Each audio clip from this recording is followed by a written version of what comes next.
একটা সময়ের কথা, একটি চালাক শিয়াল এক গভীর জঙ্গলে বাস করত। শিয়ালটি খুবই চতুর এবং বুদ্ধিমান ছিল। একদিন শিয়ালটি একটি গভীর কুয়োর পাশে দিয়ে হেঁটে যাচ্ছিল। কুয়োর উপর একটু ঢেকে থাকা পাতাগুলো দেখে সে একটু কৌতূহলী হয়ে পড়ল এবং দেখতে গিয়ে সে হঠাৎ কুয়োর মধ্যে পড়ে গেল। শিয়ালটি অনেক চেষ্টা করেও কুয়ো থেকে বের হতে পারছিল না। তখনই একটি ছাগল সেই পথে যাচ্ছিল এবং কুয়োর কাছে এসে শিয়ালের কাঁদো কাঁদো আওয়াজ শুনতে পেল। ছাগলটি কুয়োর পাশে এসে শিয়ালকে দেখতে পেল এবং তাকে জিজ্ঞেস করল, তুমি কুয়োর মধ্যে কি করছো?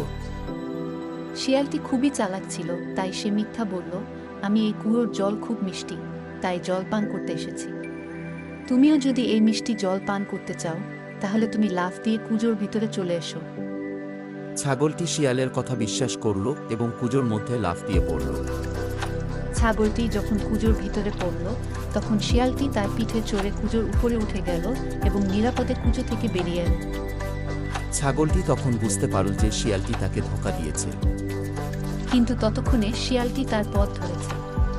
শিয়ালটি বাইরে এসে ছাগলটিকে উপদেশ দিল, যে কোনো কাজ করার আগে ভাবো, নয়তো তোমার অবস্থাও আমার মতো হবে।